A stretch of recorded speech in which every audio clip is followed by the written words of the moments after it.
उसी के आगे जो आपने डबल डिस्प्लेसमेंट रिएक्शन था, उसके बाद लास्ट रिएक्शन है आपका कॉम्ब्यूशन रिएक्शन। कॉम्ब्यूशन रिएक्शन के अंदर ये होता है कि दो सब्सटेंस मिलते हैं और वो दो डिफरेंट सब्सटेंस बनाते हैं, लेकिन इसकी अहम बात ये होती है कि इसके अंदर हीट जो होती है बाहर निकलती है, यानी आप हीट हाइड्रोजन डेल्टा हाइड्रोजन की शक्ल में बाहर निकलेगी, यानी इस रिएक्शन के अंदर हीटअप पैदा होगी या धुआं निकलेगा और इस तरह से ये इस रिएक्शन में हीटअप पैदा होगी, गर्माइश पैदा होगी और इस हर रिएक्शन में हीट जो होगी बाहर निकलेगी। ये रिएक्शन कॉम्ब्यूशन रिएक्शन कहलाता है। इसके अलावा आपको जो मैंने इस चैप्टर के अंदर क्वेश्चंस दिए हैं वो आप लोग ये देखिए, ये सारे वो क्वेश्चंस हैं। इसकी पिक आप लोगों को सेंड कर दी जाएगी। इस मर्तबा में आपको क्वेश्चंस की आंसर क्लास 8 को बहुत परेशानी होती है आंसरिंग की, इसलिए इसके आंसर मैं बुक के अंदर ही आप लोगों को बता रही हूँ। पहले आप लोग ये देख लीजिए। इस तरह से क्वेश्चन नंबर 1 है। क्वेश्चन नंबर 1 के अंदर 5 डेफिनेशन है: atomic mass, mole, AMU, Avogadro number, molar mass. इन सब की आंसरिंग अब मैं आपको बताती हूँ। क्वेश्चन नंबर 1, 2, 3, 4, 5, 6 इन सब के आंसर मैं आप लोगों को बुक के अंदर बताती हूँ। जिनके पास रेफरेंस बुक है वो उससे कर सकते हैं 9 क्लास, लेकिन 8 क्लास के पास रेफरेंस बुक्स नहीं है, वो बुक से ही इसके आंसर कर सकते हैं। क्वेश्चन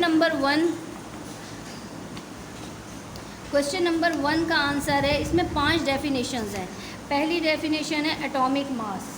एटॉमिक मास की definition: the mass of an element depend upon to the number of proton और neutron present in it. As the atom are extremely small particles, it is difficult to weight them directly. For example, single hydrogen of atom. इसका आप यहाँ तक answer लिखेंगे। ये atomic mass की definition हो गई। दूसरी डेफिनेशन है मोल की। ये एटॉमिक मास की डेफिनेशन पेज नंबर 17 पर मौजूद है। इसी तरह से मोल की डेफिनेशन पेज नंबर 20 पर मौजूद है। पेज नंबर 20 पर मोल की डेफिनेशन मौजूद है। मोल की डेफिनेशन है: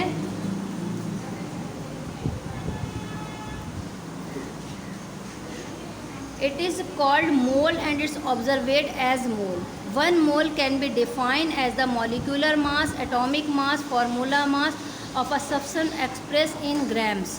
इसकी डेफिनेशन यहाँ तक है। इट इज़ कॉल्ड से लेके यहाँ तक ये मोल की डेफिनेशन है। इसी तरह से तीसरा है AMU, यानी arithmetic molecular atomic mass unit. AMU की शॉर्ट फॉर्म किसकी है? एटॉमिक मास यूनिट की। इसकी डेफिनेशन आपकी मौजूद है page number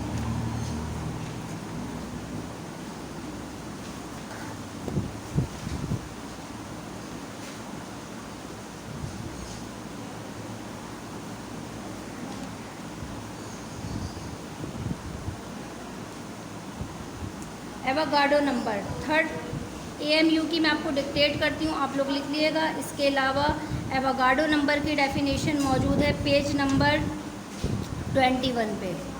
a mole of a substance always contain the same number of particles, atoms, ions, molecules और formula unit representative it state, solid, liquid and gas. That is 6.02 into 10 to power 23 particles. This constant number has been determined the several methods called Avogadro numbers. जिसकी आप यहाँ तक definition लिखेंगे Avogadro number की, page number 21 पे मौजूद है। Last definition है मोलर मास। मोलर मास की डेफिनेशन पेज नंबर 20 पर मौजूद है। मोलर मास आपको लिखा हुआ नज़र आ। इसकी definition: molar mass of a substance, it is a relative molecular mass express in the grams. Thus molar mass of the substance has a fixed unit. For example, mole of carbon is equal to its atomic mass expressed in gram. यहाँ तक ये molar mass की definition. Last एक definition मैं आपको dictate कर दूँगी AMU की। इसके अलावा क्वेश्चन नंबर 2 का answer, question number 3, question number 4, 5 and 6 का आंसर मैं आप लोगों को पहले बता दूँ। इनमें AMU की आपको लास्ट में डेफिनेशन डिक्टेट कर दूँगी। क्वेश्चन नंबर 2 का आंसर है पेज नंबर 12 पे। पेज नंबर 12 पर क्वेश्चन नंबर 2 का आंसर है लॉ ऑफ कंजर्वेशन ऑफ मास। इसमें आप लोगों को यहाँ से लिखना है इट स्टेट दैट मास, इसके ऊपर एक हेडिंग डलेगी स्टेटमेंट की। आप लोग हेडिंग डालेंगे, ये देखिए आप लोग इस पे हेडिंग डालेंगे स्टेटमेंट की।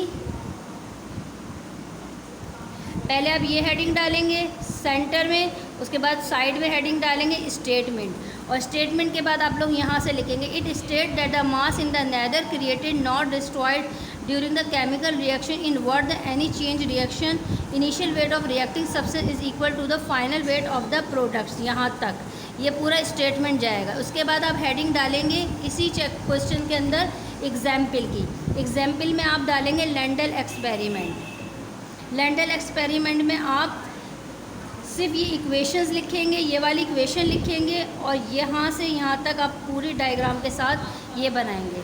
और स्टार्टिंग की बस ये लाइन लिखेंगे German chemist Hans Landolt studied about the 15 different chemicals reaction with a great skill to test the validity of a law of conservation of mass. बस यहाँ तक लिखने के बाद आप ये पूरा लिखेंगे, ये लैंडल एक्सपेरिमेंट कहलाएगा। इसी तरह से क्वेश्चन नंबर 3 का आंसर आपका पेज नंबर 14 पर मौजूद है। Law of constant composition, question number 3। Question number 3 के आंसर में आप ये हेडिंग डालेंगे, उसके बाद फिर स्टेटमेंट की हेडिंग डालेंगे। आप स्टेटमेंट के बाद आप यहाँ लिखेंगे which state that the different samples of the same compound always contain the same elements combined together in the same proportion by mass। यहाँ तक। उसके बाद आप एग्जाम्पल की हेडिंग डालेंगे, यहाँ पर एग्जाम्पल की हेडिंग डालेंगे, और यहाँ से लेके यहाँ तक पूरी एग्जाम्पल लिखेंगे। ये आपका क्वेश्चन नंबर 3 का आंसर है। इसी तरह क्वेश्चन नंबर 4 का आंसर है पेज नंबर 15 पे। पेज नंबर 15 पे क्वेश्चन नंबर 4 का आंसर है state the law of multiple proportion. पहले ये हेडिंग डलेगी, फिर दूसरी हेडिंग इसी तरह से स्टेटमेंट की डलेगी। स्टेटमेंट की हेडिंग के बाद आप यहाँ से लिखेंगे it state that the 2 elements combined to form, और यहाँ से लेके रेशो तक ये इसके स्टेटमेंट होगा। फिर ये एग्जाम्पल यहाँ से लेके यहाँ तक इसकी एग्जाम्पल होगी। तो इसी तरह से क्वेश्चन नंबर 5 है आपका। क्वेश्चन नंबर 5 में का आंसर पेज नंबर 16 पर मौजूद है। ये देखिए क्वेश्चन नंबर 5 का आंसर पेज नंबर 16 पर मौजूद है। इसमें आप ये हेडिंग डालेंगे, फिर स्टेटमेंट की हेडिंग डालेंगे। स्टेटमेंट में यहाँ से लिखेंगे it state that when the 2 different elements separately से लेके मल्टीपल ऑफ इट तक, यहाँ तक आप पहले लिखेंगे। फिर इसकी एग्जाम्पल जो है पेज नंबर 17 पर मौजूद है। ये वाली पूरी एग्जाम्पल आप बनाएंगे, ये एग्जाम्पल है, ये आप पूरी इसके अंदर बनाएंगे। तो ये आपका क्वेश्चन नंबर 5 की एग्जाम्पल हो जाएगी। इसके बाद आपका क्वेश्चन नंबर 6 है, उसमें define chemical reaction and it's type. Chemical reaction और उसकी टाइप्स, ये है इसका आंसर है पेज नंबर 25 पे। इसका आंसर है पेज नंबर 25 पे। और केमिकल रिएक्शन की डेफिनेशन, और केमिकल रिएक्शन की डेफिनेशंस के बाद ये टाइप्स ऑफ केमिकल रिएक्शन पांचों नाम लिखेंगे। अच्छा, केमिकल पहले आप हेडिंग डालेंगे केमिकल रिएक्शन, और केमिकल रिएक्शन का आप लिखेंगे any change which alter the composition of substance is a chemical change. इस types of change one or more substance are form from the original substance. यहाँ तक इसकी आप डेफिनेशन लिखेंगे केमिकल रिएक्शन की। उसके बाद 5 टाइप्स ऑफ केमिकल रिएक्शन के नाम लिखेंगे पाँचों। उसके बाद आप इन पाँचों के बारे में पेज नंबर 26 से स्टार्ट हो जाएगा। पहले आप डीकम्पोजिशन की डेफिनेशन देंगे, और रिएक्शन से लेके ये वाले रिएक्शंस, और reaction in which chemical substance से लेके डीकम्पोजिशन, ये इसकी डेफिनेशन है। और एग्जाम्पल में एक इक्वेशन लिखनी है, हर एग्जाम्पल में एक इक्वेशन लिखनी है। इसी तरह से दूसरा एडिशन रिएक्शन की हेडिंग डालेंगे, उसकी डेफिनेशन आप स्टार्टिंग से लेके कॉम्बिनेशन रिएक्शन तक लिखेंगे। इसी तरह उसकी एक इक्वेशन लिखेंगे एग्जाम्पल में। सिंगल डिस्प्लेसमेंट रिएक्शन की हेडिंग डालेंगे, उसकी डेफिनेशन स्टार्टिंग से लेकर डिस्प्लेसमेंट रिएक्शन तक देंगे, ये पूरी डेफिनेशन देंगे, और उसके बाद एक आप एग्जाम्पल देंगे। इसी तरह से चौथा रिएक्शन है डबल डिस्प्लेसमेंट रिएक्शन। इसकी डेफिनेशन स्टार्टिंग से लेके फॉर्म तक जाएगी और इसकी एग्जाम्पल में भी आप एक एग्जाम्पल की रिएक्शन देंगे, इक्वेशन देंगे। इसी तरह 5 होगा कॉम्ब्यूशन रिएक्शन। 5 कॉम्ब्यूशन रिएक्शन की डेफिनेशन है, स्टार्टिंग से लेके कॉम्ब्यूशन रिएक्शन तक ये इसकी डेफिनेशन जाएगी और एग्जाम्पल में आप ये एनी वन इक्वेशन लिखेंगे। इक्वेशन जिस तरह से लिखी गई है आप लोग बिल्कुल इसी तरह से लिखेंगे। ये मैंने 6 के 6 क्वेश्चंस के आपको आंसर बता दिए हैं, सारे लॉन्ग क्वेश्चन है, सिर्फ फर्स्ट क्वेश्चन जो है डेफिनेशन का वो डिफरेंट है। इसमें AMU की डेफिनेशन मैं आप लोगों को डिक्टेट करती हूँ, आप लोग वो लिख लीजिए। AMU की डेफिनेशन है एटॉमिक मास यूनिट, इसे हम AM और U भी कहते हैं। इसकी डेफिनेशन है 1 atomic mass unit is defined as a mass exactly equal to 1/12 of the mass of carbon 12 atoms. Example, naturally occurring carbon compose 98.889% carbon 12 and 1.111% carbon 13, those average।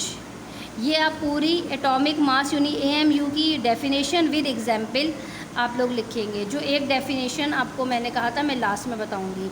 इस पूरे चैप्टर का आपको question answer, fill in the blanks और match the following answer की भी pick भेज दी जाएंगी जो चैप्टर के लास्ट में करी जाएंगी। ये काम आपको 17 अगस्त तक जमा करवाना है। शुक्रिया।